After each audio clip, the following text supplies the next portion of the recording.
I forced them to move and followed Pudge into the woods. Brambles snagged at my coveralls while I swatted tree branches out of the way. The dogs howled in the distance, minus the one rogue beagle who, for whatever reason, had deserted its pack. What do you think happened to it? I visualized a stalking bobcat and glanced cautiously around my surroundings. Certainly, if the poor pup had fallen victim, we'd have heard the yelps. Bears were common in the high country part of North Carolina, but given the time of year, they were probably snug in a warm cave sleeping their way into spring, which, at the moment, seemed enticing. Pudge reminded me we were talking about a 15-pound beagle. No telling what happened to him. Tucker has a mind of his own. I don't think he's going to make much of a hunter. As we moved deeper into the forest, the barking of the others faded into the distance. Pudge high-stepped over a fallen tree, then turned to extend a helping hand. Once I was on the other side, he moved a finger to his chapped lips and whispered, "Shh." He cocked his head again, then tramped off to his left. "Dang dog," he muttered. He blended into the thicket with only glimpses of his orange vest visible. Fallen branches snapped and creaked under his heavy footfall. I stayed put and watched him from the short distance. After a moment, he called back to me. "Found him." My breath hitched as I imagined the dog gravely injured. But then Pudge shooed the beagle away with a voice edging on surprise. "What the? Tucker, get away from that." The dog whined as Pudge shoved him away from whatever he'd found. I pushed through the bare branches of the non-evergreens while pine needles brushed against my wind-raw cheeks.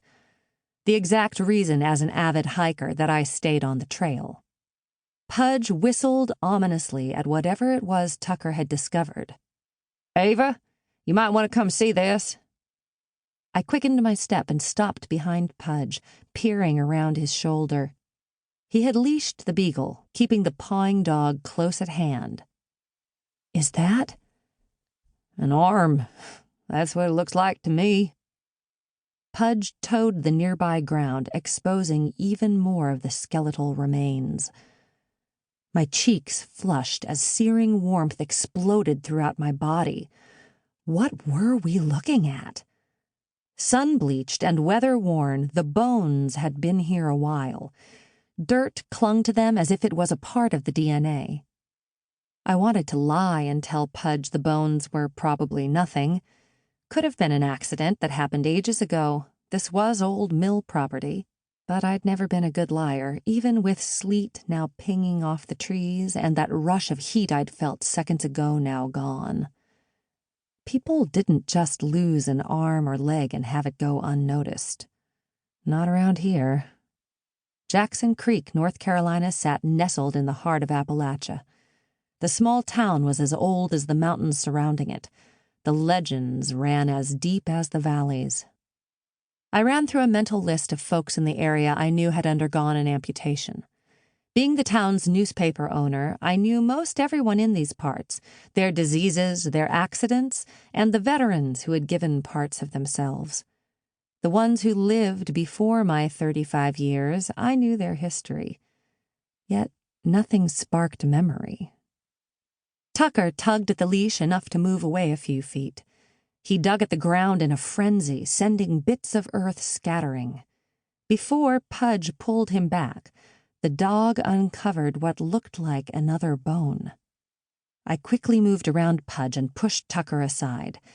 Thoughts crashed through my brain like colliding trains. "Oh my God," I whispered. "What is it?" Pudge pulled Tucker back and tightened his grip on the leash. "It's a skull. With a gaping bullet hole." Jackson County Sheriff Grayson Ridge crouched beside the skeletal remains and used his gloved hand to gently sweep away accumulating snow. The county medical examiner, Bosher Garrett, stooped across from him and pointed toward what looked like an arm bone. The man had seen enough death.